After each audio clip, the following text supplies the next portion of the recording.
Welcome to Buckeyes Tomorrow Morning for Friday, August 8th. I'm your host, Tom Orr. The Texas game in 22 days. Yes, just 3 weeks and 1 day away. The game against Michigan in 113 days. If you're planning your next event, make it unforgettable with Grateful Griddle, Columbus's favorite food truck, serving up smash burgers, gourmet sandwiches, and good vibes. Book your catering today at GratefulGriddleOH.com. The vibes on today's show, absolutely immaculate because it is one of my favorite shows. It's one of those shows where Tony Gerdeman comes on and we have to do something that makes us both feel like just the dumbest idiots on earth, because this is an exercise we did last year. We will have the accountability section up front where we revisit how it went last year. But this is an exercise that we started last year. It's based on a study by Ralph Russo, who was at that point of the AP. I think he's changed affiliations since then.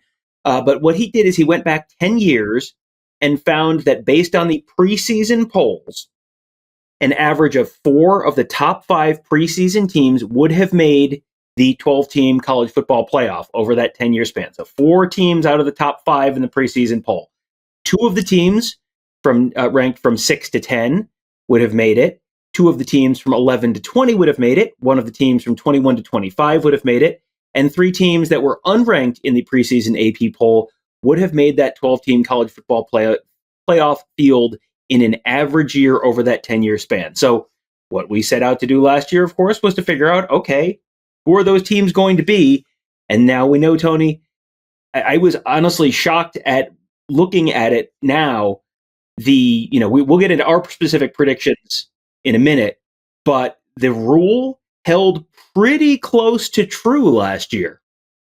It's funny because as I'm doing this year, I wanted to go back like, well, how serious do I need to be about this? Because I'm sure it wasn't accurate last year. So like, how crazy will this be? And I'm going back and it's like, well, that fits and that fits and that fits, all the way up until the second to last bit of just one team from 21 to 25 that I don't think hit. So then there's 4 unranked teams, but those first 3 major slots in the top 20 were filled just the way the formula said. So that made me a little bit angry as I sat down to look at this year's top 25. Yeah, you look at this last year and you think, oh, come on, like certainly more of the higher ranked teams are going to make it than this.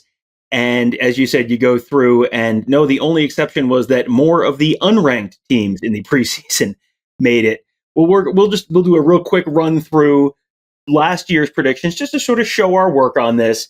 4 of the top 5 teams in the preseason AP poll made it to the college football playoff last year. We both predicted the correct teams: Georgia, Ohio State, Oregon, and Ohio State.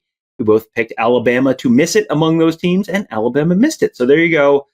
Check mark for both of us. 2 of the teams ranked from 6 to 10 in the preseason poll. That was Penn State, Ole Miss, Notre Dame, Michigan, and Florida State. Tony got 1 of the 2. He picked Penn State and Ole Miss. I picked Notre Dame and Ole Miss. I had Notre Dame and Penn State and sort of talked myself out of it. So almost, but not quite. So, not bad. We were in, Ole Miss did not miss it by much, so we were not too far off there. 2 of the teams ranked from 11 to 20 in the preseason poll. This is out of a group of Missouri, Utah, LSU, Clemson, Tennessee, Oklahoma, Oklahoma State, Kansas State, Miami, and Texas A&M. Tony picked Missouri and Clemson. He also mentioned Tennessee, so he was, you can give him 1.5 there. Tennessee was kind of the next one out for him. I picked Utah and Miami, and mentioned how stupid I was for picking Miami because I knew what Miami was going to do, and mentioned I really should have picked Clemson, but I didn't. So, give me a 0.5 point there, I guess. From 21 to 25, we had to pick one out of Arizona, Kansas, USC, North Carolina State, and Iowa. Tony initially picked USC, then changed his vote to Iowa. I picked Iowa. Obviously, none of those teams were made it. So there you go. That wasn't our fault. That was, listen, blame Kirk Ferentz. It's not our fault. And then from the unranked teams, among them, the 4 teams that made it, Indiana, Arizona State, SMU, and Boise State. Both Tony and I had Boise State among our teams, but not any of the others. Which I'm sorry, I picked Nebraska, so I gave a long, impassioned speech about how this Big Ten team that wears red and white is going to ride a very, very soft schedule into sort of squeaking into a shocking college football playoff berth. Tony, I think I get like 3/4 of a point for that, right? I mean, it's basically like Indiana West, right? Cream and Crimson is not red and white, so it's not even remote. They're not even in the same time zone most of the year. All right. Well, it's a good thing I get to keep the score here and you don't. So I won again, as always. Don't go back and check the math. It's fine. But it was really interesting because I had forgotten how painful this exercise is, because you feel like the dumbest idiot on earth when you're going, oh, come on.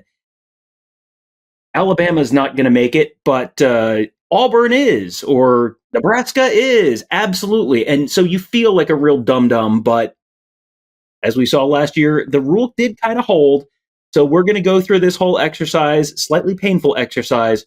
Once again, we have a thread on our board, the Huddle board, presented by Jeff Ruby's Columbus at BuckeyeHuddle.com, where we are sort of challenging our members to see if they can beat us. Good luck with all that. All right, so Tony, let's start with the first bucket. Top 5 teams, and we're using the coaches poll this year because the AP poll is not out yet. So top 5 teams: Texas, Ohio State, Penn State, Georgia, Notre Dame. This is a group that you look at it and you're like, well, I could make a very compelling case for all of these teams making it, but history indicates that one will not. So Tony, who is the odd team out for you? A lot of this exercise is me just going through the schedules and finding 3 losses and eliminating that team. And when I did this the first time, I eliminated Texas. And then I went back and I was like, Notre Dame doesn't need 3 losses to not make it. They just need 2 losses to not make it. So I ended up finding 2 losses for them. And I eliminated Notre Dame from this group. And I think that's maybe what most people will do, but it's not that simple. No, and I kind of did the same thing, and I also ended up with Notre Dame being out. Texas, I think Texas could have potentially 3 losses, but if they lose, whoever loses that first game, Texas at Ohio State, whoever wins it, to me, is functionally in at that point. Whoever loses it, I think that's the kind of game that if you have 2 losses at the end of the year, or maybe even 3 in a soft year, that's the kind of loss that I think the committee might be willing to sort of overlook if it's a close game. So, yeah, I went with Notre Dame as well. I just looked at their schedule. This is all the teams. These are some of the teams that are on their schedule that they have to play before October 20th. At Miami, Texas A&M, at Arkansas, Boise State, and USC. To me, that's 5 at least plausibly losable games in the front half of the schedule. Back half of the schedule is terrible. So if you lose a couple games early, I think you might be, that might be a 10-2 team that gets left out if you're sort of 3-2 in those games by October 20th, and then it's like Navy and Stanford and Syracuse, and it is a very unimpressive back half of the schedule. Pittsburgh, I think. So I think Notre Dame may be the team that is the odd man out there. So, okay, we have consensus there. Now, this is where I think we probably break down very quickly. 2 from this bucket of 6 to 10 in the rankings: Clemson, Oregon, Alabama, LSU, and Miami. One thing that I did find somewhat instructive based on last year's show was we were going through and we were trying to be intelligent about, well, there has to be an ACC team, there has to be a Big 12 team, there has to be a non-Power 5 team. And, it turned out there were 2 of each of the ACC and Big 12 teams. But, I think that this is where I look at this, and that probably plays somewhat into my decision-making process here. Yeah, I did the same thing. I'll give you my first one. I went with Clemson. Everybody's touting Clemson, so just go ahead and lock them in. That's like the free space of these 5. But then I was going through, and I think maybe Miami's is the only team that I didn't have in at some point. You're really looking closely, and it's like, well, how can you leave Oregon out? How can you leave LSU out? Well, LSU, if they lose right away, are they going to be? If they lose right away, do they become last year's Clemson, where they just you forget about them and then boom, they pop back up? But long answer, short answer, long Tom. I went with Clemson and LSU because I believe in Brian Kelly. I believe that Brian Kelly can get the job done. And again, it was just going through looking for 3 losses, and you can find 3 losses on all 5 of these schedules. But I went with Clemson, LSU. interestingly, they open the season against each other. Yeah, they do. That feels like that's going to be, it's sort of kind of in the same bucket as the Ohio State Texas game, but a little bit lower stakes, magnitude kind of game. LSU keeps finding a way to lose those games, but Clemson also finds a way to lose those games. So someone has to win the Labor Day weekend game this year. I went with Clemson, but I went with Alabama as my other team there. Had a couple reasons for that. One is longtime friend of the show, Brett Ciancia of Pick Six Previews, has Alabama number 4 in the nation. So I feel like they might be a little bit of a value pick there for me. They also have 2 brand name non-conference games that are also probably very winnable non-conference games. They're at Florida State, and then they play Wisconsin. So they'll have 2 Power 5 conference wins out of the league. In the conference, they have to go to Georgia. That's probably a loss. Other than that, Vanderbilt at Missouri, Tennessee at home. They get Tennessee at home, at South Carolina. LSU, they get at home. That was a little bit of a tiebreaker for me. Oklahoma, they get at home. And then they're at Auburn. There's not, outside of Georgia, there's not a game where I think, yeah, they're probably not going to win that one. They get LSU at home. It just, to me, I think that kind of tips them over into the in column for me over LSU. Oregon's interesting. I think Oregon might be a year away. I think Oregon might be real good. Like 2026 is their year. 2025 might be just a little bit of a step back year. I probably should have 4 Big Ten teams in. I don't, and Oregon would probably be my 4th Big Ten team in if I had the ability to keep them in a different bucket. But they are in here, so I'm leaving them out. So there you go. So I have Clemson and Alabama. Tony has Clemson and LSU. I did initially have Alabama, but then I removed them because of the bad losses last year. How do we know there won't be another one this year? And that's where I went. Yeah, so you go with someone safe like Brian Kelly. Strong. All right. So what? No Mario Cristobal respect? Well, this is, boy, I got to tell you, rewatching last year's show and seeing me do the Miami U thing to the camera was just like,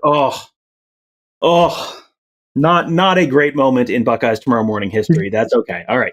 And you just did it again. I did. Well, I didn't pick them this year. This is, you are going to the Pinstripe Bowl again. That's a different thing. Yes. So next up, 2 out of this next group of 11 to 20. That group is Arizona State, Illinois, South Carolina, Michigan, Ole Miss, SMU, Florida, Tennessee, Indiana, and Kansas State. Now, this is a group where you had Arizona State make it, you had SMU make it, you had Tennessee make it, you had Indiana make it last year.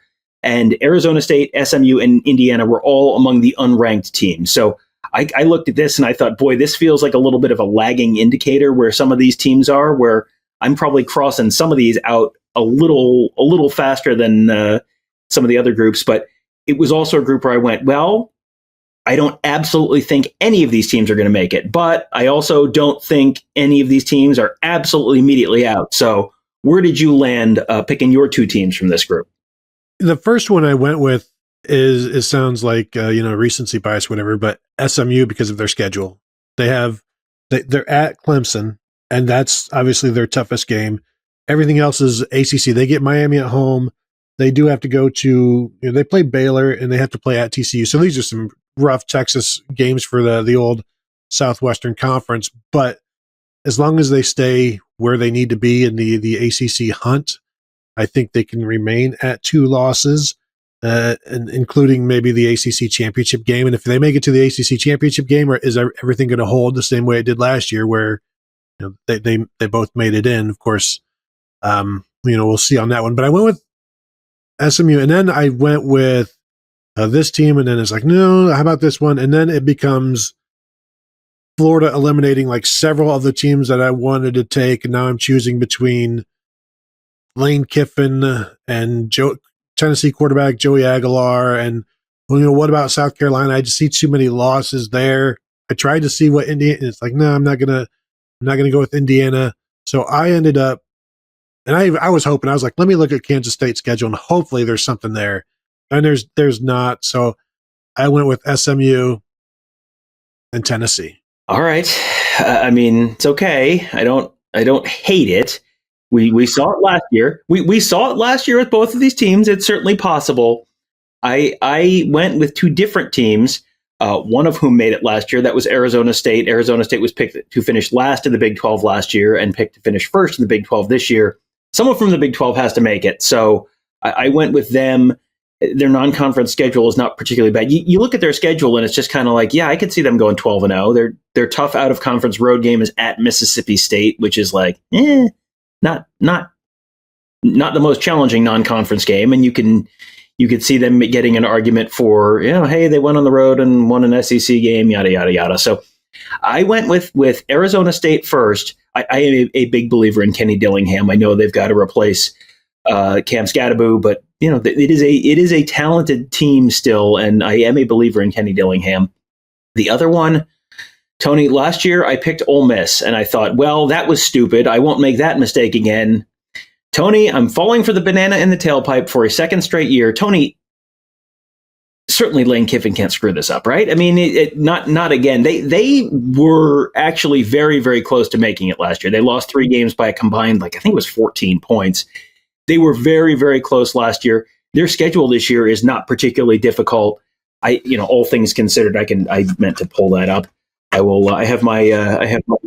Okay, yeah. Go ahead and run through the Ole Miss. Oh no, here I have it right now. Georgia State at Kentucky, Arkansas, Tulane, LSU at home, Washington State at home, at Georgia, at Oklahoma, home for South Carolina, the Citadel, home for Florida, and at Mississippi State. Your road games are at Mississippi State, at Kentucky. Those are about 2 of the easiest games you could possibly get. At Oklahoma, which is mid-tier, and then at Georgia. You're going to lose the at Georgia. Other than at Georgia, I don't see a guaranteed loss on there. You get LSU at home where you'd want them. That feels real 10-2 to me, and 10-2 as an SEC team, you're probably getting in. I was on the Ole Miss train as well. I'm going through this and feel good about it, but it's just the run of at Georgia, at Oklahoma, South Carolina at home, then you get Citadel, and then you've got Florida. It feels like real good chance of more than one loss there, assuming they beat LSU. And yes, they do get LSU at home, but Tom, the way you're talking up Ole Miss, you have pretty much guaranteed that they will be 1-1 after a loss at Kentucky in week 2, just so you know. No, the way this goes wrong, and we've seen Ole Miss seasons go wrong in just about every possible way. The way this goes wrong is they are 9-2 heading into the Egg Bowl, and they go in, they have to play in Starkville, and it's not a very good Mississippi State team. Tony, it's the Egg Bowl. What could possibly go wrong? It's 9-2 versus 2-9. You know it's going to go wrong. You know exactly how this is going to go wrong. Exactly. So, all right. So now we need to pick one out of the group from 21 to 25. This is the one that did not hit last year. Texas A&M, Iowa State, BYU, Texas Tech, Boise State. This feels like if you have not picked a Big 12 champion and you're playing along in the home version, this is the place to find your Big 12 champion. But if you do that, then what group of 5, group of 6 champ are you going to go with? So I, wanting to pick Texas Tech, having predicted Texas Tech in a different series that I did, a written series that I did this summer, I could not do so here. And so I went with Boise State. I locked in my group of 5, group of 6 here with Boise State. This is a very familiar playoffs from last year.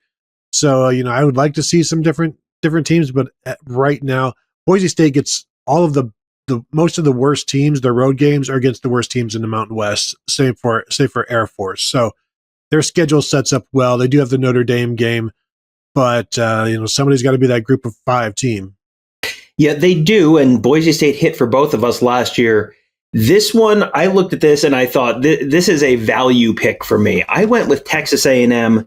Brett Ciancia, that from Pick 6 Previews, has them number 12 in the nation. I'm getting them in the 21 to 25 bucket. So I'm going to just sort of play the odds here and take Texas A&M as the 4th SEC team in behind Texas, Georgia, and Alabama. You're going to get 4 SEC teams in this year. So it's either going to be, I had Ole Miss, so that would be 5.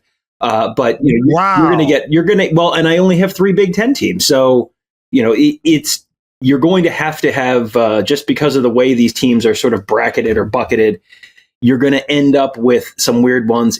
this is going to be Tony. The SEC got they had so many teams narrowly miss out last year. You can't possibly have them miss out again this year. Come on, we all saw Indiana. How did the big SEC do outside of It doesn't matter. That doesn't matter. Let's just talk about how Indiana did last year. Were they playing an SEC team? What does that have to do with anything? All right, Tony. But yes, I'm taking Texas A&M. I did strongly consider taking a Big 12 team in here. I think Arizona State. I thought about punting Arizona State and taking Texas Tech, frankly, but Arizona State just feels a little more likely. The whole Big 12, I just was going to the whole Big 12, and it's like, how is everyone going to finish exactly 500 in conference? But it feels like that's kind of how it's going to go this year. So, all right, so there you go. So that's that one. Now, on to the unranked teams. We got to pick 3 from the group of unranked teams, and theoretically, you could pick anyone from the unranked teams. I'll just read through the list of the others receiving votes, which are presumably going to be the most likely. Oklahoma, Missouri, Louisville, USC, Utah, Baylor, Auburn, Iowa, Memphis, Army, Tulane, Georgia Tech, TCU, Nebraska, Syracuse, Washington, Navy, Arkansas, Duke, Colorado, Minnesota, UNLV, Florida State, Kansas, Vanderbilt, and Buffalo. Those are the others receiving votes in this thing. But you can, if you want to pick Akron, go ahead. You can pick Akron or Kent State, either one. You can choose your own adventure. But Tony, where are you headed with the 3 unranked teams?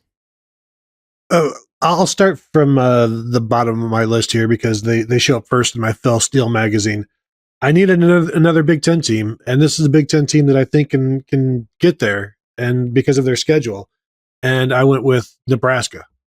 And not because you went with them and failed miserably last year, Tom, and I'm going to be the hero that saves the day. Michigan at home, Michigan State at home, at Maryland, at Minnesota, Northwestern at home, USC at home, at UCLA, at Penn State, Iowa home. There's one definite loss on that schedule. And I know Nebraska and close games have not gone well over the years. Matt Rule's doing better. They were 7-6 last year. Because we got to pick somebody, and there's only been two Big Ten teams selected, and based on this, Tom, there's a real good shot that there are only 2 Big Ten teams that make the playoffs this year, which is crazy. So that's why I felt like I had to go with somebody, and maybe Illinois gets in earlier and something like that, but I went with Nebraska as my first one. Okay, yeah, I like the fact that you and I are learning from our mistakes from last year, but not learning from each other's mistakes, because you had USC until the very end of the show, and then you changed your mind after I sort of talked you into Iowa. You are not going to learn from my Nebraska mistake last year. I am not going to learn from your USC mistake last year. This is a manageable schedule. You have Missouri State, Georgia Southern, at Purdue, Michigan State, at Illinois. That's your first potentially losable game. Michigan at home, potentially losable. At Notre Dame, losable.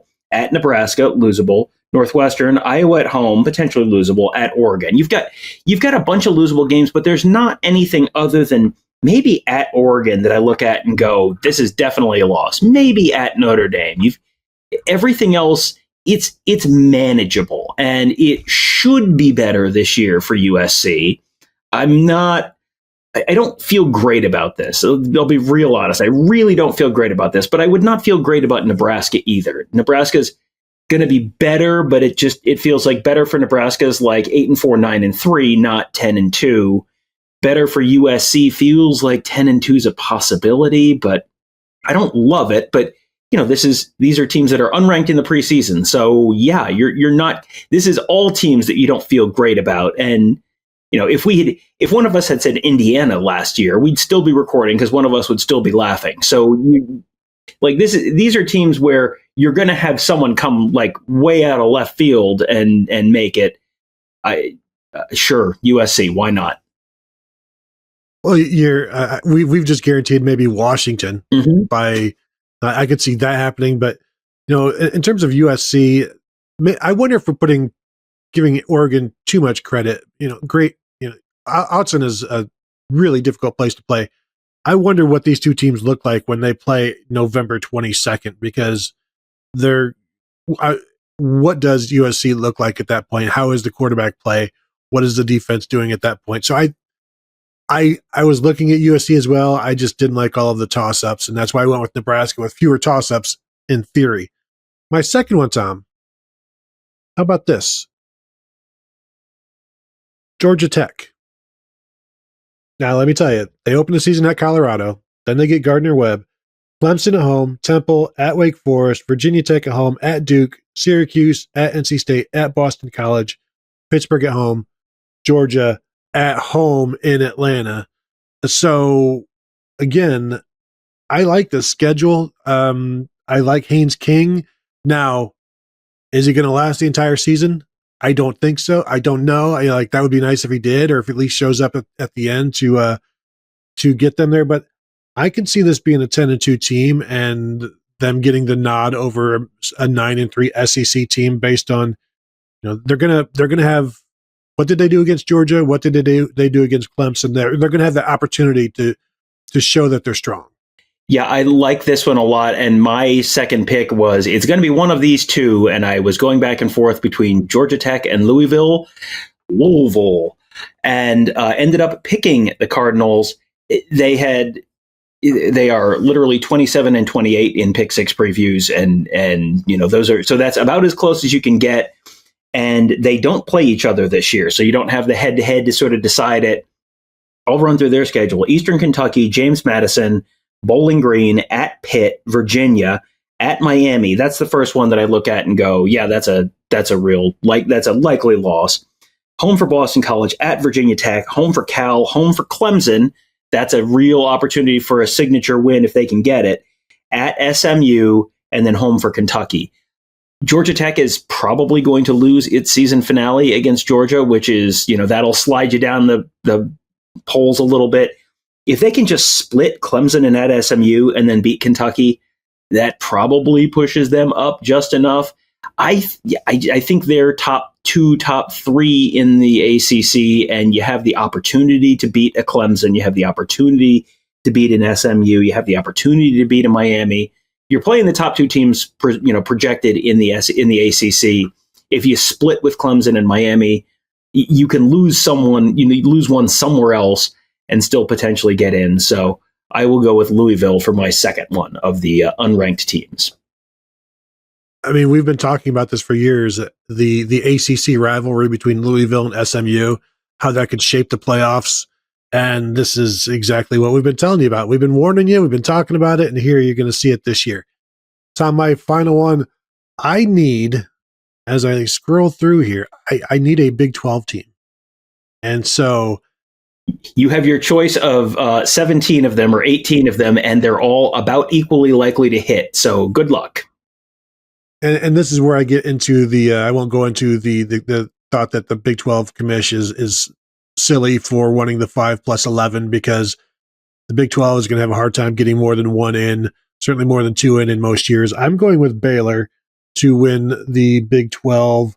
They do have SMU on the road. They've got Auburn at home to start the season. So, I mean, this is a legit schedule. But all they have to do is win at Oklahoma State. Oklahoma State's pretty bad. They're at TCU. They're at Cincinnati. They're at Arizona. These are not great teams.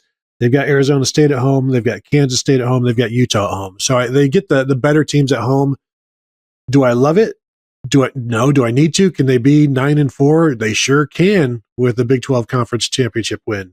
Yeah, I don't hate it. I think, frankly, you could take just about any team out of the Big 12, and I would kind of go like, yeah, I mean, I could see it, maybe. I mean, I don't hate it.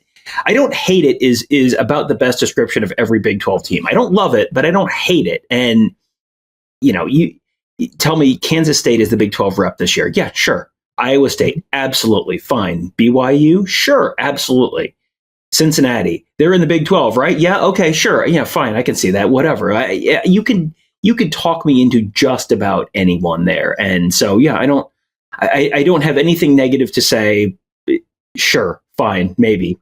I need to pick my non-Power 5 team, and I had one written down, and then, boy, I almost talked myself out of it. I am going to stick with Memphis, the Memphis Tigers. They have Arkansas out of conference. They get them at home in the Liberty Bowl. The rest of the schedule, very, very manageable. Their road games this year at Georgia State, at Troy, at Florida Atlantic, at UAB, at Rice, at East Carolina. They get Tulane at home. They get USF at home. They get Arkansas at home. It's a manageable schedule. They get Navy at home to wrap up the season. So it's a pretty manageable schedule for them. And they have been one of those teams that's just sort of been knocking on the door for so long, and they haven't quite gotten there. And the American is not quite as good as it used to be. And, Memphis used to be, the second level down in the American. And then all the teams from the top level are now playing in the Big 12. And it's just like, at some point it has to happen for Ryan Silverfield there, right? Like I thought it was going to happen last year. So I'm going to go with Memphis. Tony, let me tell you the other team that and we're going way off the board here. The UNLV Runnin' Rebels. You know who their coach is right now? I sure do. And I was looking forward to, go ahead, Dan Mullen. And he's got a couple of quarterbacks that can run the ball, which he loves to have. And I think Kevin Noon threw a thread on the board today, like, which week 0 games are you watching? And I'm like, I want to see what that UNLV team looks like. And that'll be interesting. But I like that one. It is off the board. They were right in it last year. They were playing for the playoffs against Boise State last year. And even talking with Barry Odom at Big Ten Media Days, when I was asking him about the 4-4, 2-2-1 and the play-in games, he's like, hey man, I lived it. I won it. Like I won it.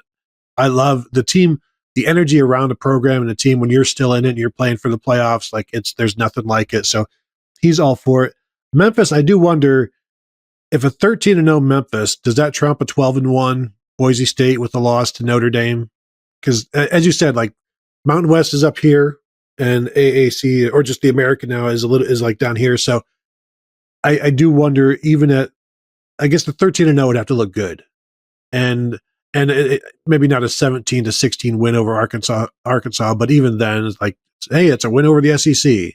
Yeah, if they've got a win over a power conference team and Boise State doesn't, and yeah, you could sell me on that.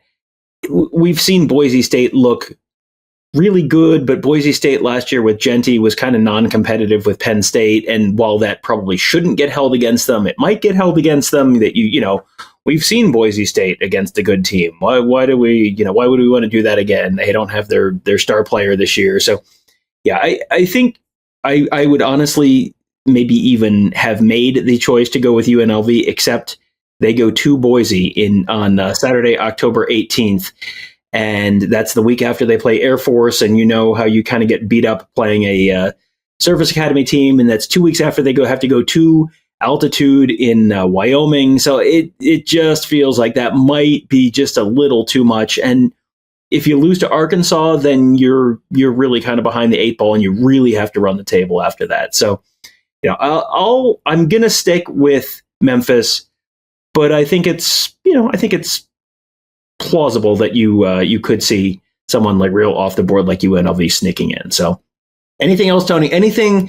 Which one of the picks, either from you or for me, is the most likely for us to be like laughably out of it by like October 5th?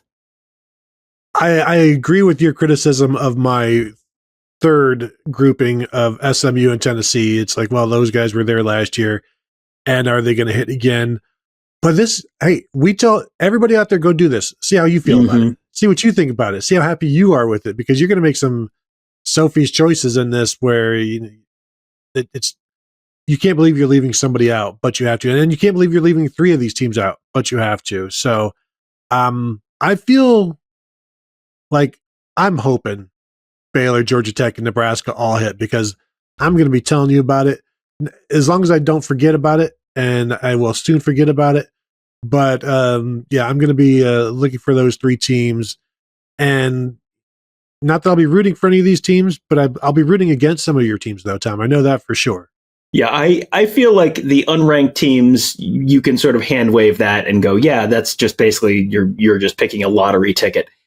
The group that I look at and I'm like, man, I might go 0 for 2 here. Like, there's a decent chance I go 0 for 2 here is Arizona State and Ole Miss. Just like there's a lot of ways that could go wrong for me. So We'll see. We will do our very best to remember to do an accountability show this time next year to take a look at how this all played out. It is, and as Tony said, yeah, you're probably thinking, these morons, how would they pick these? How could you possibly pick that team? I would encourage you to do this exercise, and I would encourage you to do it on the Huddle Board presented by Jeff Ruby's Columbus, where we can all look and laugh at each other's picks together. Always a good time, always a fun community there. You can become a member at BuckeyeHuddle.com right now for just under $5 a month for your first month. Get access to our whole team of insiders covering the Buckeyes, covering recruiting, covering X's and O's, and much, much more. That first month now, of course, we'll cover that Texas game, 1 versus 2 in the nation. Should be a lot to talk about there at BuckeyeHuddle.com. That'll do it for today. Thank you guys all for joining us. Have a great day. We'll talk to you tomorrow.